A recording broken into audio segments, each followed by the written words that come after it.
Le goût d'entreprendre, Doris Pradal. Et seconde partie de cette émission, apprenons à lire autrement avec la start-up toulousaine Via Fabula. Sa directrice Aurélie Chavannes est notre invitée. Bonjour Michel Dagras. Bonjour. Merci d'être avec nous sur Radio Présence. Vous Avec êtes plaisir. un de nos référents éthiques. Première question, Michel, à Aurélie. Voilà. Moi, je suis d'une autre génération, donc tout ce que j'ai entendu tout à l'heure me bouscule pas mal, mais c'est intéressant. Hein, on découvre. J'ai l'habitude de l'ouvrage en papier, c'est peut-être un peu parfois des trucs en PDF, mais enfin. Mais d'après ce que j'ai compris, c'est pas forcément une perception tout à fait exacte. Quelqu'un intervient sur une trame déjà écrite, de telle façon qu'on aboutit à un produit, un livre, qui consonne avec ses sentiments, ce qu'elle est, ses préoccupations, etc.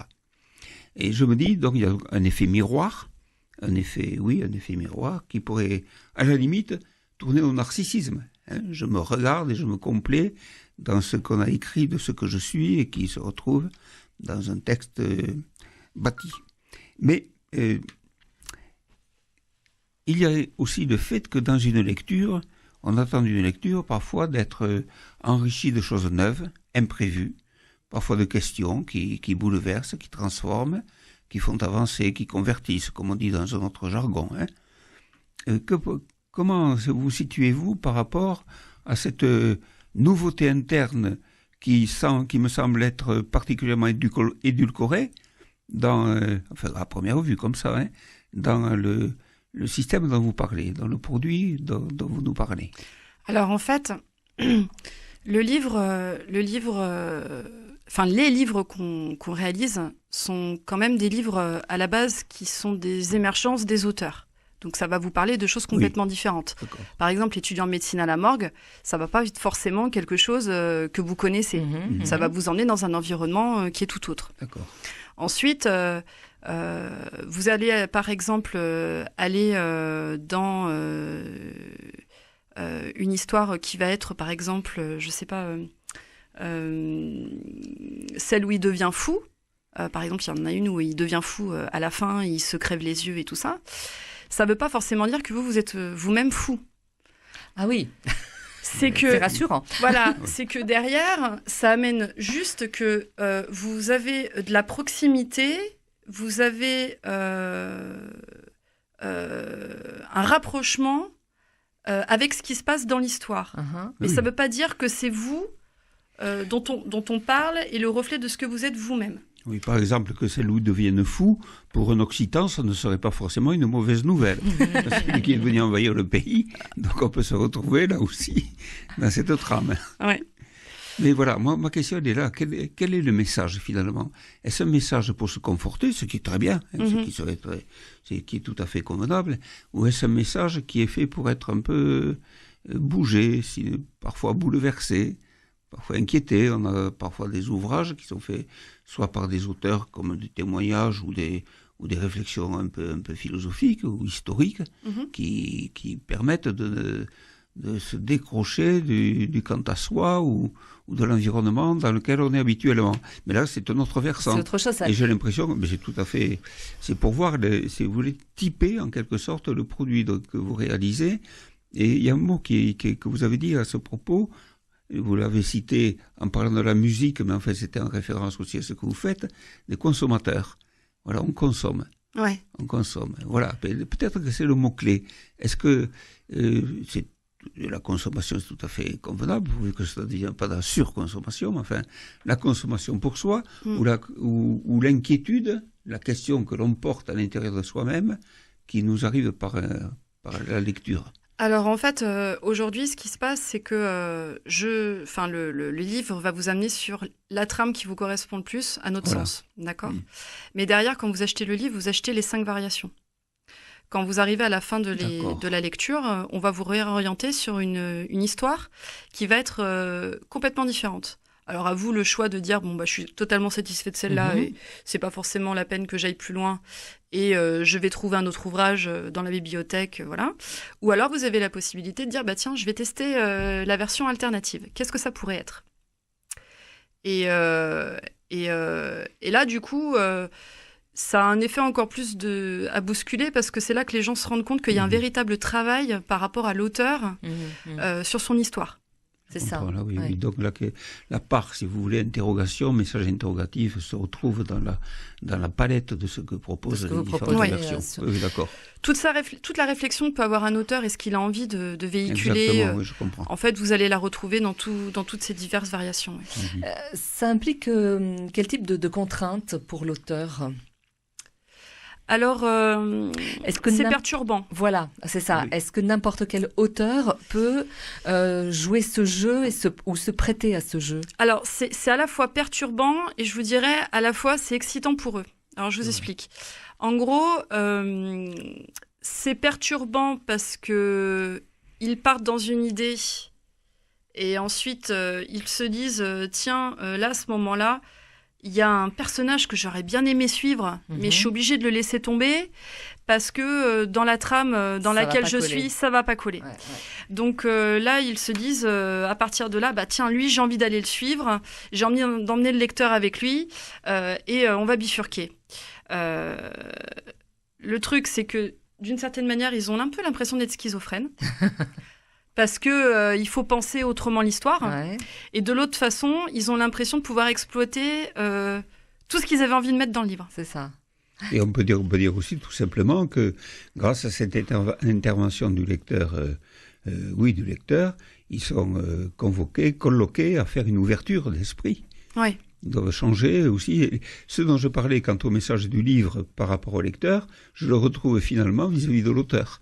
L'intervention du lecteur, l'appel à déplacer son point de vue, à en envisager d'autres, etc. Donc, et dans la mesure où il y a plusieurs réponses à ce que le lecteur a proposé, là peut-être je farde la Marie là du coup, l'effet bénéfique d'ouverture se produit autant du côté de l'auteur que du côté du lecteur. C'est pour ça que je disais que c'était un outil de création, qui développe leur création.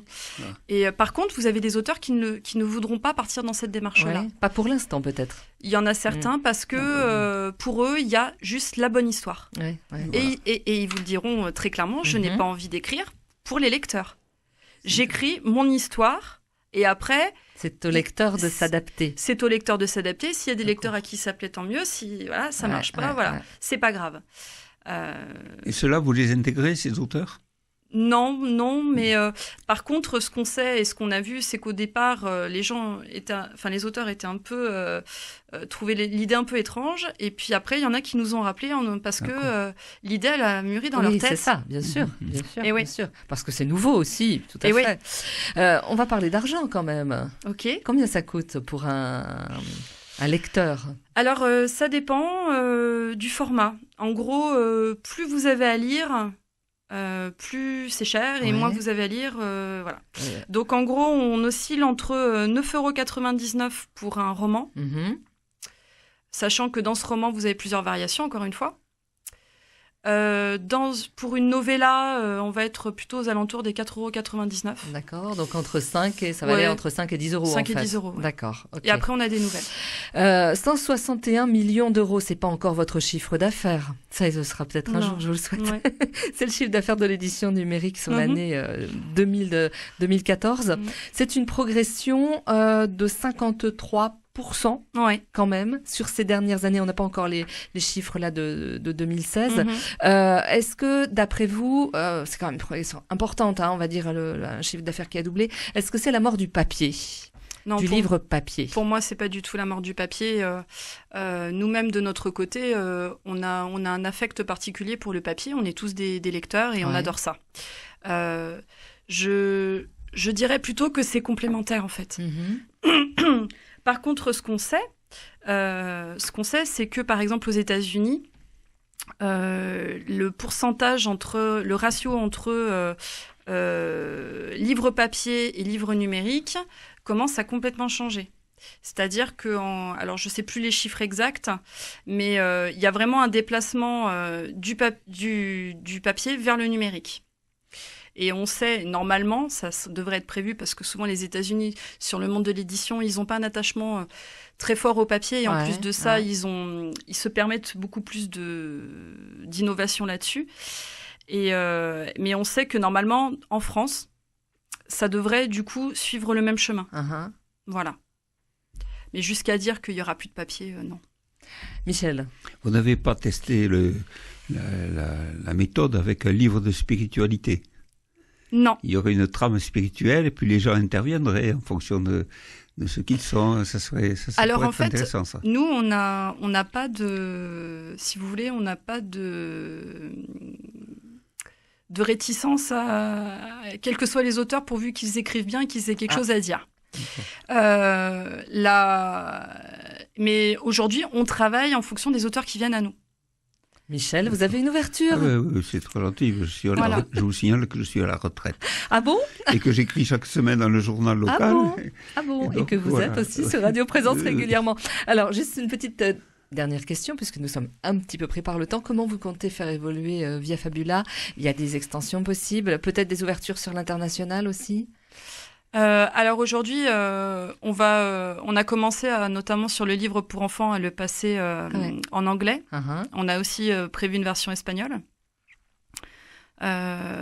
Donc pareil, Chronique d'abîme, on l'a passé en anglais, mais on l'a pas encore intégré dans notre application.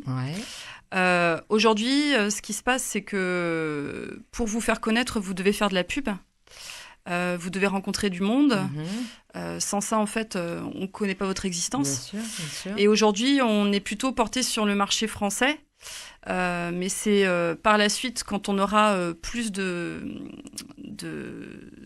revenus, qu'on pourra se permettre de prospecter. De lancer, tout à fait. Et notamment une levée de fonds. Chaque chose en son temps. Voilà. Merci beaucoup Aurélie. On vous trouve facilement sur la net via Fabula. Donc via Fabula. Ouais, voilà, c'est ça. Tout simplement. Merci à vous, merci Michel Dagras et merci à vous de nous écouter toujours plus nombreux sur Radio Présence. Vous souhaitez nous retrouver, c'est très facile, nous écrire contact@radioprésence.com.